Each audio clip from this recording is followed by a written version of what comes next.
Okay, I have to admit, this is one of those updates that I just didn't want to do. I put off doing part of this update, which came about over the weekend, but I guess things have come to a conclusion, so it's time to talk about it. So, for anyone who may not have caught my video a bit over a week ago, this is another devastating case from Queensland. Little 3-year-old Sophia Flanigan was stabbed to death by her mother out in the front yard of their house. Her mother, Lauren Flanigan, was arrested. She didn't appear in court on the Tuesday after Sophia was unalived. However, her lawyer didn't request bail, so she was incarcerated without bail. She was due to appear in court later this month. However, things have changed a bit since then.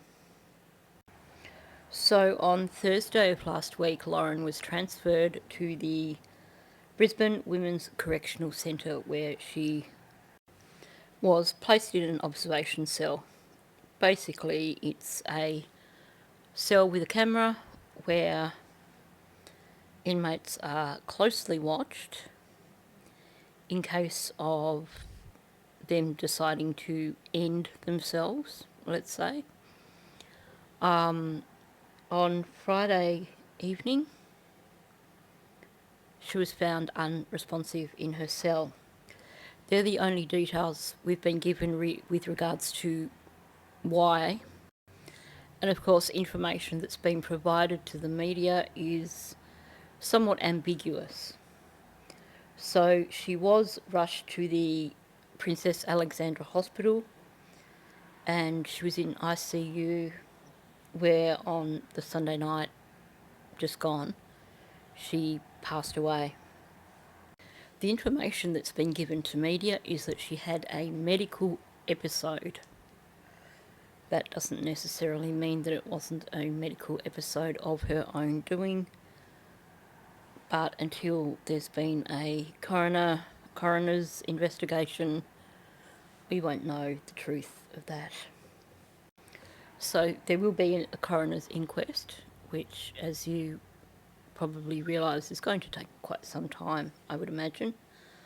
Also, the Queensland Corrective Services are doing an internal management review.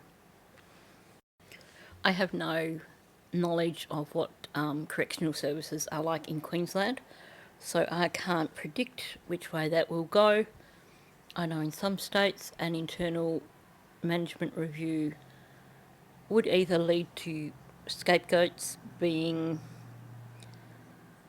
fired,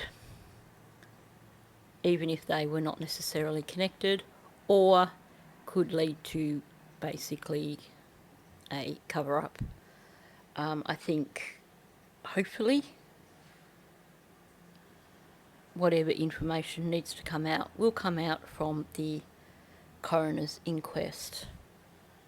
The reason I say hopefully is that there are other states where the coroner's inquest will basically put out results that have been requested by law enforcement.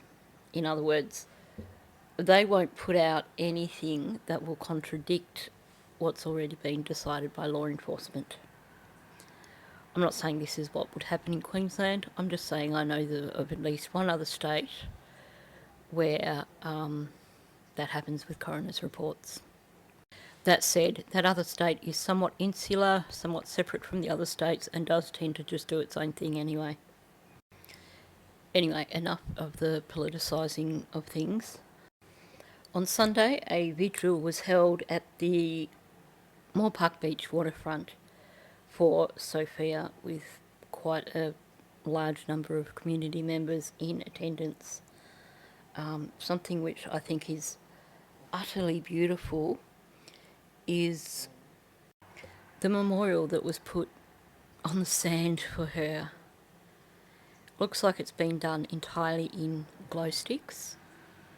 I just hope that afterwards, when those glue sticks were finished, that someone actually had collected them so that they didn't end up in the ocean. But certainly a beautiful thought to have all those glow sticks just with Sophia's name there. Now, the other update is that there was a GoFundMe that was set up to raise money for the family.